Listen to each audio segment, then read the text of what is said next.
यह बात उस समय की है जब मैं अपने गांव जा रहा था। मेरे गांव पहाड़ों के बीच में बसा है, घनी आबादी से अलग थलग। मेरे गांव में एक कच्ची सड़क है जिस पर केवल एक बस चलती है जो गांव से बाहर तक ले जाती और लाती है। मैं अपनी नानी के घर गया हुआ था और वहीं से लौट कर आ रहा था। रात का समय था। बस ने मुझे गांव के बाहर उतारा था क्योंकि सड़क गांव से बाहर की ओर थी और मेरा घर गांव के काफी अंदर था। पर इससे मुझे कोई फर्क नहीं पड़ता क्योंकि पहले भी बहुत सी बार सफर कर चुका हूँ।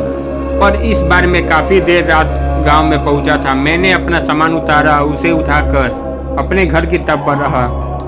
उस समय रात के लगभग 12:30 बजे थे और जैसा कि आप जानते हैं गांव में लोग जल्दी ही सो जाया करते हैं, तो वैसा ही था। पूरा गांव सुनसान पड़ा था।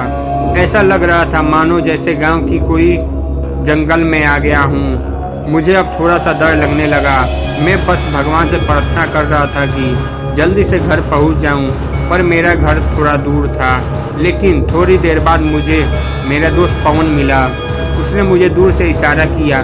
मैं यह सोच रहा था कि इतनी रात को यह यहाँ क्या कर रहा है, और खैर छोड़ो। मैं तो बड़ा खुश हुआ था कि कम से कम मुझे कोई साथी तो मिल गया।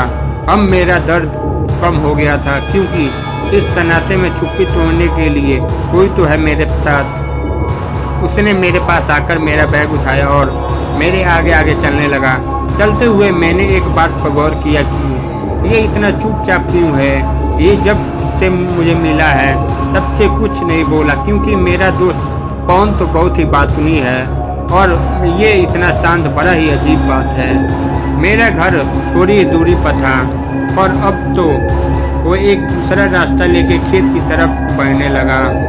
मैंने उसको कहा, अरे भाई कहाँ जा रहे हो? कब से देख रहा हूँ, बड़े ही चुप हो और ये खेतों की तरफ कहाँ जा रहे हो? तुम्हारा दिमाग खराब तो हो गया है क्या? उसने मेरा हाथ पकड़ा और जबरदस्ती मुझे खेत की तरफ ले जाने लगा। उसका हाथ बहुत ठंडा था। मुझे समझते हुए देर न हुई यह मेरा दोस्त नहीं है। वो मुझे पास के एक कुएं तक घसीटते हुए ले गया जा रहा था। मैं जोर जोर से चिल्लाने लगा। मेरी आवाज़ सुनकर गांव के बहुत से लोग जग गए और मेरी तरफ दौड़कर आने लगे। जब वो मेरे पास आए तब तक मैं बेहोश हो चुका था। सुबह जब मुझे होश आया तो मैं अपने घर पर था। मुझे उठा देख सब घर वाले मेरे पास आए और बोले, तुम ठीक हो? तुम्हें क्या हो गया था?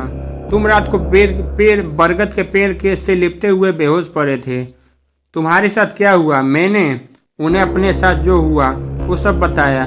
उस समय मेरा दोस्त पवन भी वहीं था। वो बोला कि मैं रात को अपने घर पर सो रहा था। तो वो कौन था जो मेरे साथ कल रात को था? मैं ऐसा सोचा और सबकी तरफ देखने लगा। तब गांव वालों ने बताया वो भूत था और हमारे आने से वो तुमको छोड़ के भाग गया। खैर छोड़ो, यह बात अब तो सुरक्षित हो, यही बहुत अच्छी बात है।